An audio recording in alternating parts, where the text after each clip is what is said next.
بسم اللہ الرحمن الرحیم۔ آج ہم سورہ بقرہ کی آیت نمبر 216 پڑھیں گے۔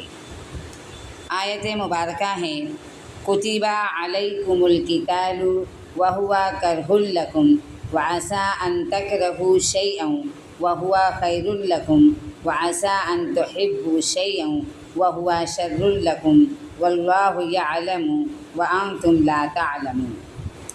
تم پر جہاد فرض کیا گیا گو وہ تمہیں دشوار معلوم ہو، لیکن تم کسی چیز کو برا جانو اور دراصل وہی تمہارے لیے بھلی ہو، اور یہ بھی ممکن ہے کہ تم کسی چیز کو اچھی سمجھو حالانکہ وہ تمہارے لیے بری ہو۔ حقیقی علم اللہ ہی کو ہے، محض تم بے خبر ہو۔ آیت مبارکہ میں جہاد کے حکم کی ایک مثال دے کر اہل ایمان کو یہ بات سمجھائی جا رہی ہے کہ اللہ کے ہر حکم پر عمل کرو، چاہے تمہیں وہ گراں گزرے اور ناگوار ہی لگے، اس لیے کہ اس کے انجام اور نتیجے کو صرف اللہ تعالیٰ جانتا ہے، تم نہیں جانتے ہو سکتا ہے اس میں تمہارے لیے بہتری ہو، جیسے جہاد کے نتیجے میں تمہیں فتح و غلبہ، عزت و سربلندی، مال و اسباب مل سکتا ہے۔ اسی طرح تم جس کو پسند کرو یعنی جہاد کی بجائے گھر میں بیٹھے رہنا، اس کا نتیجہ تمہارے لیے خطرناک ہو سکتا ہے، یعنی دشمن تم پر غالب آ جائیں اور تمہیں ذلت و رسوائی کا سامنا کرنا پڑے۔ یسألونک عن الشہر الحرام قتال فیہ قل قتال فیہ کبیر وصد عن سبیل اللہ وکفر بہ والمسجد الحرام واخراج اہلہ منہ اکبر عند اللہ والفتنۃ اکبر من القتل ولا یزالون یقاتلونکم حتی یردوکم عن دینکم ان استطاعوا ومن یرد منکم عن دینہ فیمت وہو کافر فاولئک حبطت اعمالہم فی الدنیا والآخرۃ واولئک اصحاب النار ہم فیہا خالدون۔ آیت مبارکہ کا ترجمہ۔ لوگ آپ سے حرمت والے مہینوں میں لڑائی کے بارے میں سوال کرتے ہیں، آپ کہہ دیجئے کہ ان میں لڑائی کرنا بڑا گناہ ہے، لیکن اللہ کی راہ سے رکنا اور اس کے ساتھ کفر کرنا اور مسجد حرام سے رکنا اور وہاں کے رہنے والوں کو وہاں سے نکالنا اللہ کے نزدیک اس سے بھی بڑا گناہ ہے۔ یہ فتنہ قتل سے پہلے بھی بڑا گناہ ہے۔ یہ لوگ تم سے لڑائی کرتے ہی رہیں گے یہاں تک کہ اگر ان سے ہو سکے تو تمہیں تمہارے دین سے مرتد کر دیں، اور تم میں سے جو لوگ اپنے دین سے پلٹ جائیں اور اسی کفر کی حالت میں مریں ان کے اعمال دنیاوی اور اخروی سب غارت ہو جائیں گے۔ یہ لوگ جہنمی ہوں گے اور ہمیشہ ہمیشہ جہنم میں ہی رہیں گے۔ آیت مبارکہ میں 4 مہینے جو حرمت والے ہیں ان کا تذکرہ ہے۔ رجب، ذوالقعدہ، ذوالحجہ اور محرم۔ یہ 4 مہینے زمانہ جہالت میں بھی حرمت والے سمجھے جاتے تھے، جن میں قتال و جدال ناپسندیدہ تھا۔ اسلام نے بھی ان کی حرمت کو برقرار رکھا۔ نبی کریم صلی اللہ علیہ وسلم کے زمانے میں ایک مسلمان فوجی دستے کے ہاتھوں رجب کے مہینے میں ایک کافر قتل ہو گیا اور بعض کافر قیدی بنا لیے گئے۔ مسلمانوں کے علم میں یہ نہیں تھا کہ رجب شروع ہو گیا ہے۔ کفار نے مسلمانوں کو طعنہ دیا کہ دیکھو یہ حرمت والے مہینے کی حرمت کا بھی خیال نہیں رکھتے جس پر یہ آیت نازل ہوئی، اور کہا گیا کہ یقیناً حرمت والے مہینے میں قتال بڑا گناہ ہے، لیکن حرمت کی دہائی دینے والوں کو اپنے عمل پر نظر رکھنی چاہیے۔ کیا انہیں اپنا عمل نظر نہیں آتا؟ یہ خود اس سے بھی بڑے جرم کے مرتکب ہیں۔ یہ اللہ کے راستے سے اور مسجد حرام سے لوگوں کو روکتے ہیں، اور وہاں سے مسلمانوں کو نکلنے پر انہوں نے مجبور کر دیا۔ کفر و شرک و بجائے خود قتل سے بھی بڑا گناہ ہے۔ اس لیے اگر مسلمانوں سے غلطی سے ایک آدھا قتل حرمت والے مہینے میں ہو گیا تو کیا ہوا؟ اس پر واویلا کرنے کی بجائے ان کو اپنا نامہ سیاح بھی تو دیکھ لینا چاہیے۔ جب یہ اپنی شرارتوں سازشوں سے تمہیں مرتد بنانے کی کوشش کریں اور باز نہیں آئے تو پھر تمہیں ان سے مقابلہ کرنا ہے، اور حرمت والے مہینے کا سوچ کر تمہیں رکنا نہیں ہے بلکہ ان کو جواب دینا ہے۔ کیا ہوا آپا؟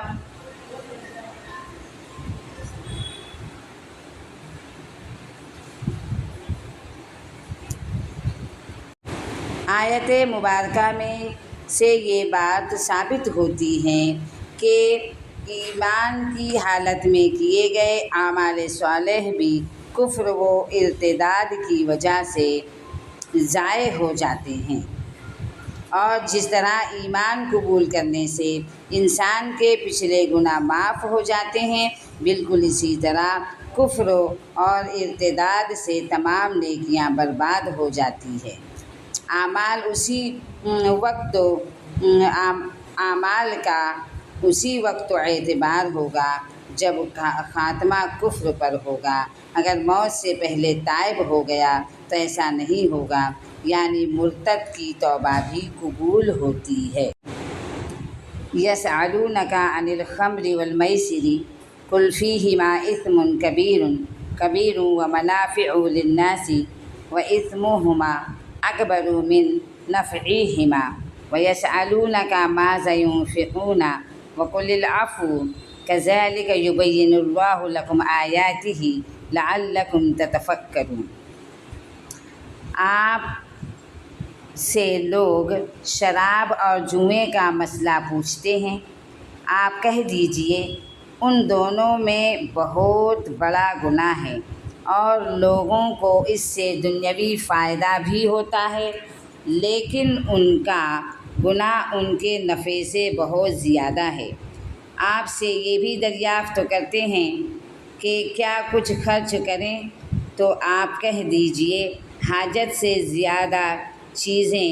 اللہ تعالیٰ اسی طرح اپنے احکام صاف صاف تمہارے لیے بیان فرما رہا ہے تاکہ تم سوچو اور سمجھ سکو۔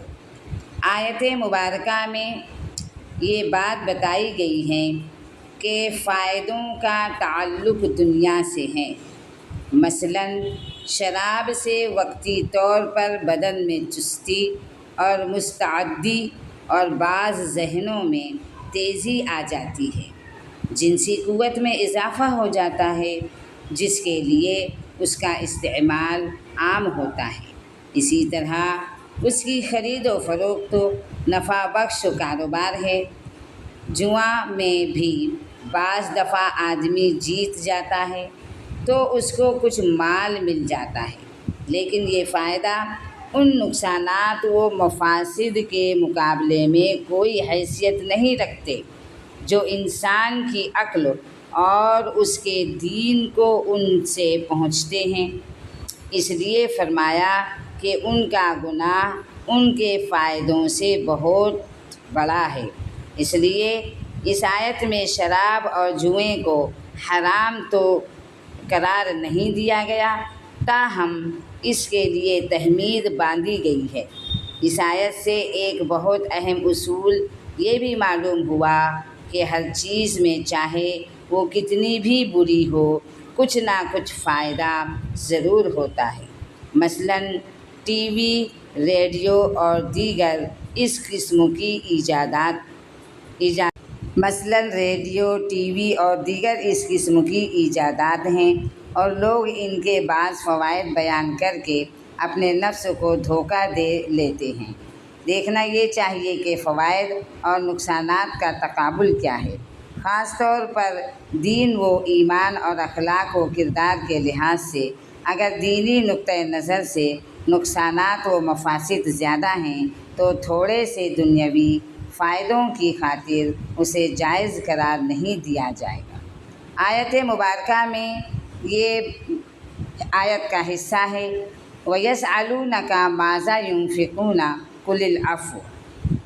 اس معنی کے اعتبار سے یہ اخلاقی ہدایت ہے، یا پھر یہ حکم ابتدائے اسلام میں دیا گیا تھا، جس پر فرضیت زکوٰۃ کے بعد عمل ضروری نہیں رہا، تاہم افضل ضرور ہیں، یا اس کے معنی ہیں جو آسان اور سہولت سے ہو اور دل پر گرا نہ گزرے۔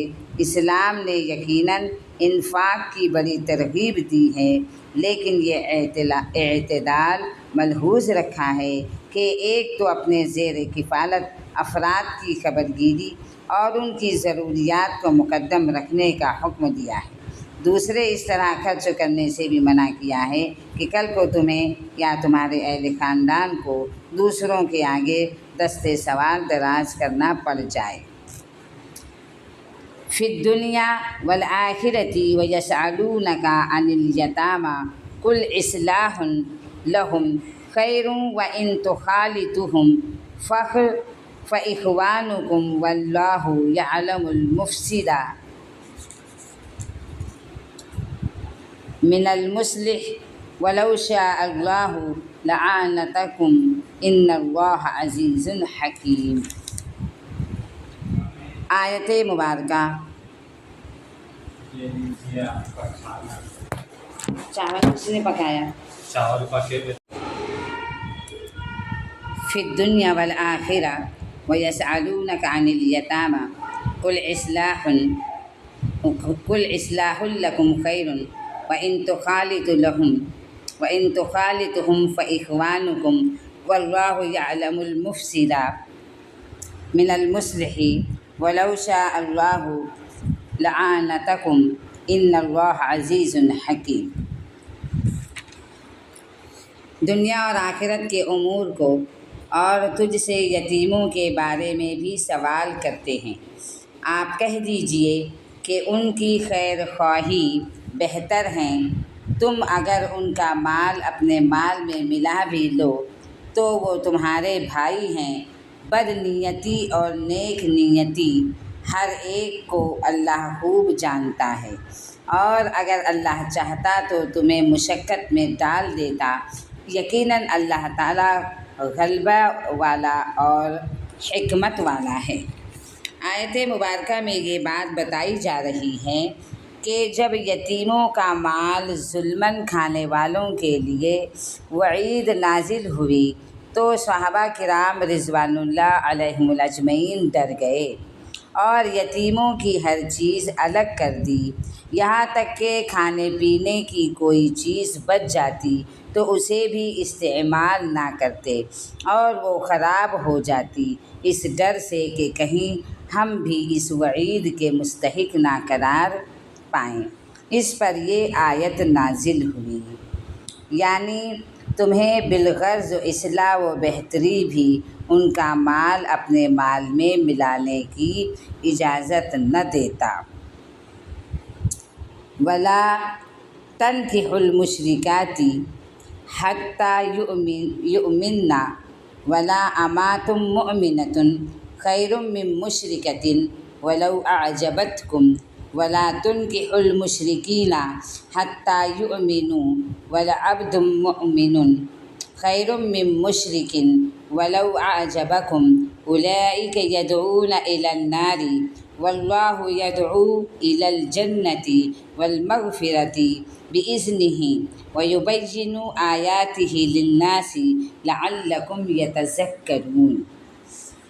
اور شرک کرنے والی عورتوں سے شرک کرنے والی عورتوں سے وہ ایمان نہ لائیں تم نکاح نہ کرو۔ شرک کرنے والی عورتیں جب تک کہ ایمان نہ لائیں تم ان سے نکاح نہ کرو۔ ایمان والی لونڈی بھی شرک کرنے والی آزاد عورت سے بہت بہتر ہے، گو تمہیں مشرکہ ہی اچھی لگتی ہو، اور نہ شرک کرنے والے مردوں کے نکاح میں اپنی عورتوں کو دو جب تک کہ وہ ایمان نہ لائے۔ ایمان والا غلام آزاد مشرک سے بہتر ہے، گو مشرک تمہیں اچھا لگے۔ یہ لوگ جہنم کی طرف بلاتے ہیں اور اللہ جنت کی طرف۔ وہ اپنی بخشش کی طرف اپنے حکم سے بلاتا ہے۔ وہ اپنی آیتیں لوگوں کے لیے بیان فرما رہا ہے تاکہ وہ نصیحت حاصل کریں۔ آیت مبارکہ میں یہ بات بتائی جا رہی ہے کہ مشرکہ عورتوں سے مراد بتوں کی پجاری عورتیں، کیونکہ اہل کتاب یہودی و یا عیسائی عورتوں سے نکاح کی اجازت قرآن نے دی ہے۔ البتہ کسی مسلمان عورت کا نکاح کسی اہل کتاب مرد سے نہیں ہو سکتا۔ تاہم حضرت عمر رضی اللہ تعالیٰ عنہ نے مصلحتاً اہل کتاب کی عورتوں سے نکاح کو ناپسند کیا ہے۔ آیت میں اہل ایمان کو ایماندار مردوں اور عورتوں سے نکاح کی تاکید کی گئی ہے۔ دین کو نظر انداز کر کے محض حسن و جمال کی بنیاد پر نکاح کرنے کو آخرت کی بربادی قرار دیا گیا ہے۔ جس طرح حدیث مبارکہ میں آیا ہے کہ نبی کریم صلی اللہ علیہ وسلم نے فرمایا، عورت سے 4 وجہوں سے نکاح کیا جاتا ہے: مال، حسب، نسب، حسن و جمال یا دین کی وجہ سے۔ پھر آگے فرمایا، تم دیندار عورت کا انتخاب کرو۔ وَيَسْأَلُونَكَ عَنِ الْمَحِيضِ قُلْ هُوَ أَذًى فَاعْتَزِلُوا النِّسَاءَ فِي الْمَحِيضِ وَلَا تَقْرَبُوهُنَّ حَتَّى يَطْهُرْنَ فَإِذَا تَطَهَّرْنَ فَأْتُوهُنَّ مِنْ حَيْثُ أَمَرَكُمُ اللَّهُ إِنَّ اللَّهَ يُحِبُّ التَّوَّابِينَ وَيُحِبُّ الْمُتَطَهِّرِينَ۔ آیت مبارکہ کا ترجمہ ہے، آپ سے حیض کے بارے میں سوال کرتے ہیں، کہہ دیجئے کہ وہ ایک قسم کی گندگی ہے۔ حالت حیض میں عورتوں سے الگ رہو جب تک کہ وہ پاک نہ ہو جائے، ان کے قریب نہ جاؤ۔ ہاں جب وہ پاک ہو جائے تو ان کے پاس جاؤ جہاں سے اللہ نے تمہیں اجازت دی ہے۔ اللہ توبہ کرنے والوں کو اور پاک رہنے والوں کو پسند فرماتا ہے۔ آیت مبارکہ میں یہ بات بتائی جا رہی ہے کہ بلوغت کے بعد ہر عورت کو ایام محاوری میں جو خون آتا ہے اسے حیض کہا جاتا ہے، اور بعض دفعہ عادت کے خلاف بیماری کی وجہ سے جو خون آتا ہے اس کو استحاضہ کہتے ہیں، جس کا حکم حیض سے مختلف ہے۔ حیض کے ایام میں عورت کے لیے نماز معاف ہیں اور روزے رکھنے ممنوع ہیں، تاہم روزوں کی قضا بعد میں ضروری ہے۔ مرد کے لیے صرف ہم بستری منع ہے، البتہ بوسہ و کنار جائز ہیں۔ اس طرح عورت ان دنوں میں کھانا پکانا اور دیگر گھر کا ہر کام کر سکتی ہے، لیکن یہودیوں میں ان دنوں میں عورت کو بالکل نجس سمجھا جاتا تھا۔ وہ اس کے ساتھ اختلاط اور کھانا پینا بھی جائز نہیں سمجھتے تھے۔ صحابہ کرام رضوان اللہ علیہم اجمعین نے اس کی بابت رسول اللہ صلی اللہ علیہ وسلم سے پوچھا تو یہ آیت اتری جس میں صرف جمع کرنے سے روکا گیا ہے۔ علیحدہ رہنے اور قریب نہ جانے کا مطلب صرف جمع سے ممانعت ہے۔ جب وہ پاک ہو جائے اس کے 2 معنی بتائے گئے ہیں، ایک خون بند ہو جائے یعنی پھر غسل کیے بغیر بھی پاک ہیں، مردوں کے لیے ان سے مباشرت کرنا جائز ہے۔ دوسرے معنی ہیں خون بند ہونے کے بعد غسل کر کے پاک ہو جائیں۔ اس دوسرے معنی کے اعتبار سے جب تک عورت غسل نہ کرے